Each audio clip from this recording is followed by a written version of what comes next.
Hey guys, Loman02. I wanted to upload this series of games right here, these two games here, because I'm actually playing against a very interesting archetype, Wildfire. I believe this is mono red Wildfire. I've also seen red-white Wildfire as well. Likely a Blood Moon deck, and also a mana denial deck that utilizes a large amount of artifact ramp to win. So I don't know what I'm playing. I'm playing 4-color blood, but I don't know what I'm playing against going in, because it's just a casual game. This hand's keepable in the dark. It's not great, but it has Grimflayer to kind of filter the top deck, and Liliana is probably the best 3-drop in the deck in the dark. It's not as good against aggro, but against any mid-range or any control deck, it's just phenomenal. So even though the hand has more lands than it needs, which is actually going to work to my benefit in this game, it's not horrible. Lead off with the Shambling Vent. Opponent just goes turn 1 Wasteland, go, which I'm actually fine with this play. Like, I think a lot of people make this play, and it's not generally, it's not always right. But you see a land like Shambling Vent, and that may be the right line, just due to the fact that I'm probably not playing a busted land deck, like a Tolarian Academy deck or something like that. But I do get my Grimflayer down, get a swing in here. See the top of my deck, discard everything except for the Thoughtseize and the Doran. Now when I see his start, I figure he's on some sort of Wildfire deck. Just because you generally don't, like, Scred Red's not really a thing in Hunter card, because there's only one card Scred. And generally speaking, like, just Big Red's going to be Wildfire-based deck. So we do lose our Liliana, which stinks. But the card that we ditched for it, or with it, Fatal Push, I don't think it's going to be that relevant in this game. We do have a large Grimflayer now of note. Dump the Knight of the Reliquary and keep the Doran. So the reason I want the Doran, and the reason I made the decision to keep the Doran last turn, is because Doran actually does get around Wildfire. He is huge. But I do know through the Thoughtseize that my opponent does have the card Chaos Warp in hand. I figure it's probably better to let him Chaos Warp my Doran than to let him have this Sin Prodder when I do not have removal, after having ditched the one piece of removal I did have. Because I at least get a card off. This is card advantage for me. Opponent does go ahead and, well, top decks into Wildfire, because we knew they didn't have it in their hand. We both sacrifice pretty much all our lands. I leave my fetch land because it's the one that, based on my draw steps, can get me back into the game on a 0-card or 0-land hand. Draw into land, which is fine because at some point I'm going to need to, and there are not many good 1-mana threats in the deck. There's just mana dorks. Draw another land, which is fine. Recovering from a Wildfire, you generally want to tend to draw lands, kind of like Geddon. My opponent also has the unfortunate circumstance of having a lot more dead draws than we do. Now, I could have gotten Kasali Pridemage here, but I opt to go for something a little bit different. I get Tarmogoyf because I just want to end the game, because I figure my opponent's top deck is going to be dead more often than mine is, because they have cards like Ancient Tomb, Grim Monolith, the Signets, Warm Power Stones, like stuff like that doesn't do anything in a top deck war if you don't already have something good to cast. My opponent does have Molten Disaster, which damn near kills them, but does kill the Goyf as well. I draw into land, go ahead and play my land, use the white mana to pop, because I figure most of my 2-mana cards that I could cast are green. I do go ahead and cast the Thalia here to present a threat. My opponent, as opposed to popping the Hedron Archive, which I think is more correct, opts to get the Grim Monolith turn the right way.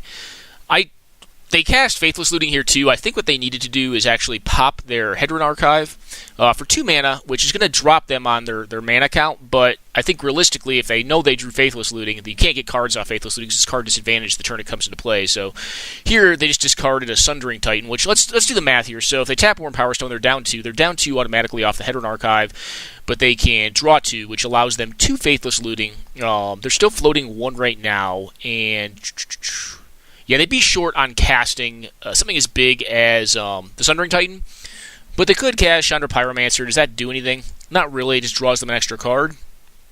The fact remains, they'd be 2 cards deeper, and they've seen 2 more cards. They'd be able to keep them at that point. So I think they misplayed that.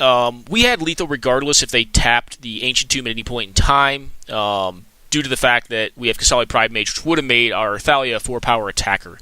Putting a blocker into play is not going to do it here. They realistically need to Wildfire a second time. If they Wildfire a second time, the game just ends at that point. I don't think I can draw out of that with them on this mana situation. I could, but, we got very lucky in our top decks regardless, but the fact remains, when you're playing a deck like Wildfire, which I think is very cool and is why I wanted to highlight this set of matches because you don't see these style of decks very often.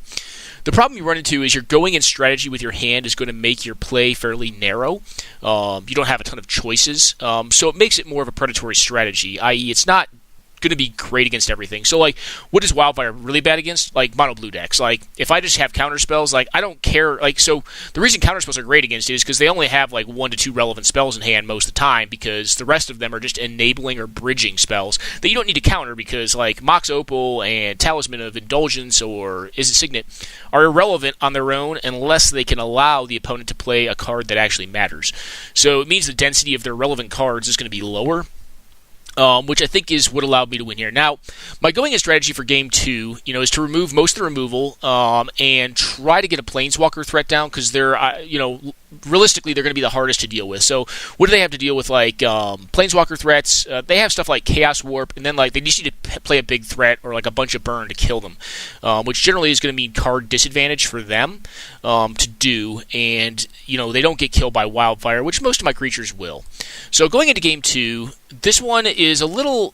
So this kind of highlights the nature of the Wildfire deck as well, kind of what I was talking about. My opponent plays turn 1 Mountain Go, so I have an interesting choice. This hand's a definite keep because it has some artifact removal, it has some hand disruption, and it has Falconwrath Aristocrat, which is pretty good against Wildfire because you can just sack something to it and it stays alive, and you can keep on attacking, and eventually you draw another creature and you can do it all again if you need to. But 4 power in the air with indestructibility, based on sacking something is pretty damn good. I do play the Mana Confluence out because it offers me either the option of casting out the Kasali Pride Mage or the Tidehollow Sculler. This decision is actually closer than you'd think, so I'll stop it here for a second and why this is extremely relevant. If my opponent doesn't do anything, or if they just play a land and say go, then I'm gonna put them in my mind on Blood Moon.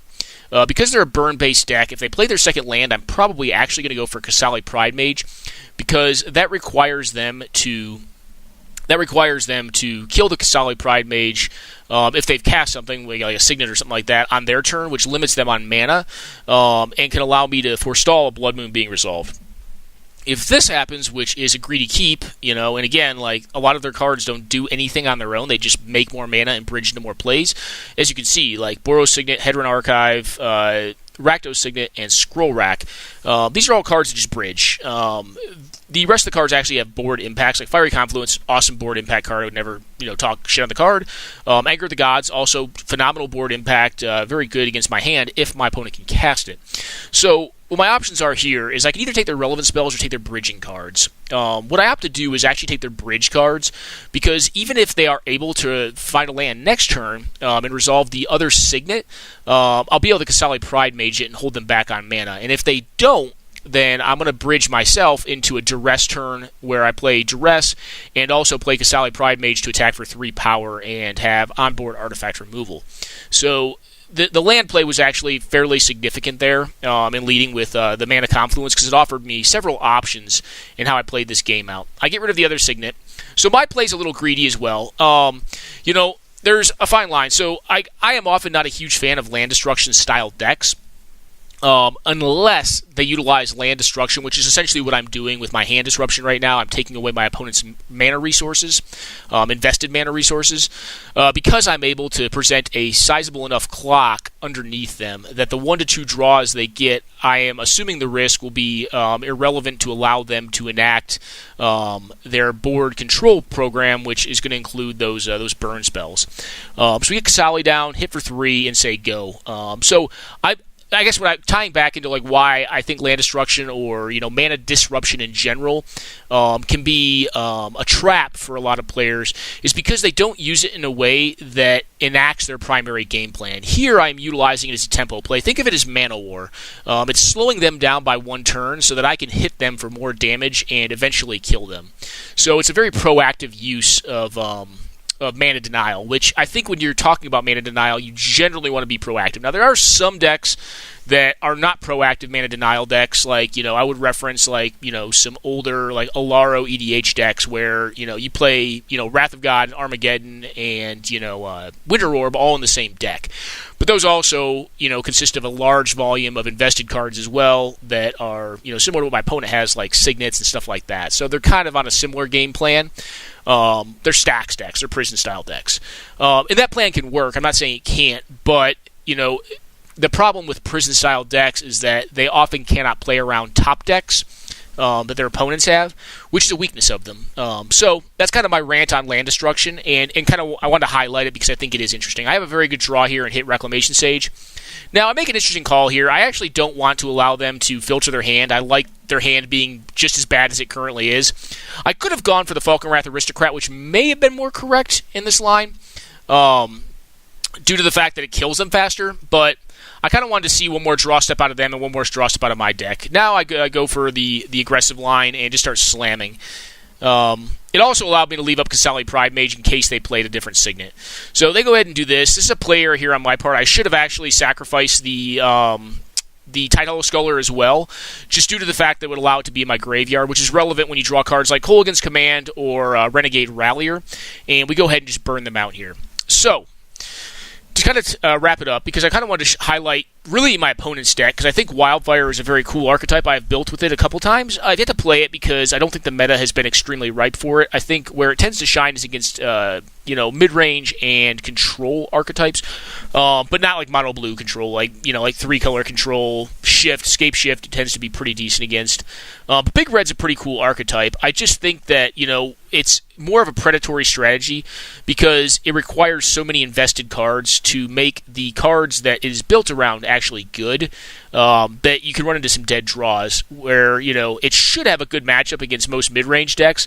This more aggressive 4-color blood mid-range deck, which is somewhere in between the haze of aggro and mid-range, probably closer to aggro as it's tuned right now, can just out-top deck it because all of its cards enact its primary game plan because they're all kind of just good stuff. And that's kind of, I wanted to show that because I think, it's an interesting point that some players, don't tend to get, why this deck or how this deck works as well as it does. It's just, the quality of 4-color blood's cards, singularly is what makes it potent, as opposed to, a more linear strategy that requires a lot of setup and investment and can be disrupted fairly easily, as you saw in this second game. Even in the first game, it just got out top deck, so it kind of showed both points. But very cool deck my opponent's running. I do think Wildfire is a very viable archetype. I think it is very meta-specific, but it has a lot of cool things going on in it. It's great versus small creature decks. I think it's great versus White Weenie. As you saw, a lot of their cards were... Sudden Demise is probably a board card. I don't think he probably main decks that. But it's very focused at beating those style of decks. But when you add Disruption... and even higher card quality at the cost of some efficiency over White Weenie, aka 4-color blood, then you kind of get these sort of matches where you would expect, generally speaking, that the 4-color deck would lose to the 1-color stacks deck, but it has several outs to it. So I hope you guys enjoyed this look at this matchup and really at Wildfire and decks of its ilk in general. I would say Academy probably falls into the same realm. But there's quite a few decks that are more Reanimator, just more linear style decks. Although I do think Reanimator is probably a better natural strategy than Wildfire is, just in general. But that's a whole other discussion. All right, guys, I'm going to go ahead and cut it there. Hope you enjoy. And, Wildfire is a pretty sweet deck. If there's something you want to try, Wildfire itself and Burning of Xinye and I can't remember the 7-mana one, are all very cool cards. They're actually fairly inexpensive as well. So the deck is not extremely expensive to build.